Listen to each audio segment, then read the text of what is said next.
Okay, this week's final couple opened Blackpool with its 100th Strictly performance. To mark the milestone, Chris and Dianne danced a beautiful American Smooth and didn't miss a beat. And we all know with choreography, if all else fails, you might as well jump. But thankfully, everything went to plan. Might as well jump. Your movement was exemplary. You travel effortlessly. This was extraordinary.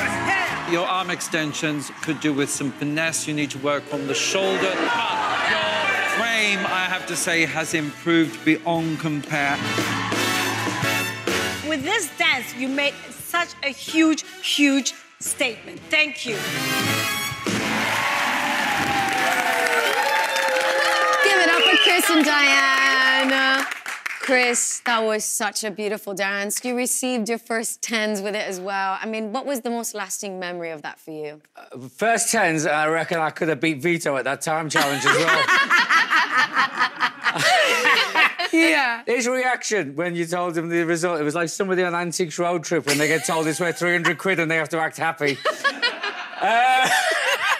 Yeah, he wasn't excited with the 10, was he? I was made up 2 tens. I mean, Yeah. you can't get better, can you? And to do it in Blackpool, I know what it means to the guys to be able to dance in Blackpool. And so to be able to, like, make it special in not just being there, but doing a good job. Yeah. And for all that hard work to pay off, it was good. I think you could tell by the way we celebrated at the end, Yeah, you know? it was nice. But, Chris, you seem to know exactly where Dianne was at all times, not just when you're in hold together, but even in the solo moments. So was that just that everything just came together perfectly on the night? Just practice, practice, practice. Well, he said to me before, he goes, did I dance solo? So he didn't even remember that he danced solo at one point. Every Monday I'll wipe me brain clean. Yeah, you and I start again. But it was honestly such a stunning number. It was a real moment, you know. Obviously, it's always just me and Chris on the floor, but to have those extra dancers there and Chris feel really comfortable with that, it was really special for us. You did so good, Chris. And you said it then, but, you know, to have the other dancers on the floor with you is one thing, but also for them to also be aware of how you and Chris navigate on the floor as well, that must have been tricky. Honestly, I have to take my hat off to all of them because they were incredible. They were, you know, it's important that we're at the right place at the right time for Chris, and they didn't do anything to put him off. They were incredible. I mean, they're all professional dancers, but they really ever had to avoid a blind man, isn't it? On live TV. But they were brilliant. Yeah, brilliant. they were. And Dianne, tears flowed when those 10s came, didn't it? I mean, going into week 10, what do those scores say about Chris's standard? When I look back at what Chris started off like, I mean, he would even sit like in quite a hunched position, and I think naturally we worked out, you know, Chris is kind of used to this position, and it felt like a safe space for him. Yeah. And so to grow confidence not only in himself but in his posture and feel comfortable to dance with his body upright is a massive achievement. So I'm just so proud, and that's where the tears come from, because we didn't believe we would even be in Blackpool. So to be there and get 10s, it was like the impossible of all impossibles, and it just felt so right and so special. So I couldn't help but have a tear. And I love that it's 10s multiple. Yeah, you know, it's amazing. Multiple. Dianne, your mum and dad have finally arrived. They'll be watching you tomorrow. You must be so made up. I'm so made up. They're watching right now. Hi, Mum! Hiya, from me too. So cool. They've never watched me on It Takes Two Live ever. Well, there you go. So this is the first time. But guess what? Yay. It's not just that. We didn't want them to miss home while they were away from home. So we've got them these very special Aussie hats. We do just for you, Mum and Dad. There you go. So much, of course, we Chris, replace the corks with glitter balls, but they can have a little sparkly touch tomorrow sat in the audience. But guys, you are through. Congratulations. And Chris, it's off with the tails and on with the bolero, because tomorrow you're dancing a paso doble to a version of this. But listen, this is all about a cat named Montez, really. That's what it's all about.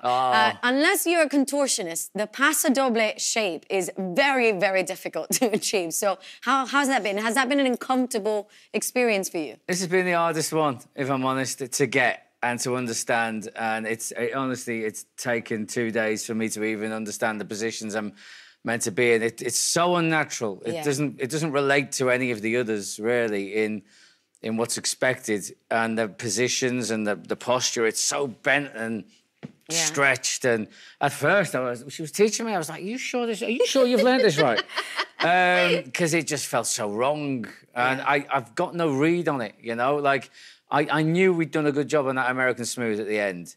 And this one, until Dianne either tells me I've done good or tells me off, I don't know how I've done it. I think we're going to have one of those moments again. Was that good? Was that good? Yes, I do. I get that. Was that all right, Di? Yeah. But he's been doing so well, Jeanette, honestly. Yeah. So I don't know well. what Dominic was on about before with could we get 40s, unless Craig's off sick. But listen, on a scale of purring or claws out, what is this wild passo doble going to be? Oh, dramatic. We've gone for drama, haven't we, Chris? I mean, surely it should be from pairing to Claudia. Oh, there you go. That's a good one.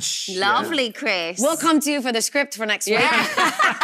But Chris, you said that ballroom is like going back in time. This is a 250-year-old dance, the passo doble. How's the time been this week? Do you know what? Like, I literally said to her that this thing feels like something they do in the 1700s. So I was bang on the money with that. You were bang on the money. It doesn't. It feels like something. It's part reenactment, part kind of battle dance, part. Like, it doesn't feel like anything that anybody has done for entertainment since 1780. You probably don't have much to pull from, so that's the hard bit of the passo doble, because ballroom kind of goes the same, but passo doble is all on its own. But good luck to the two of you on Saturday. Let's hear it for Chris and Dianne.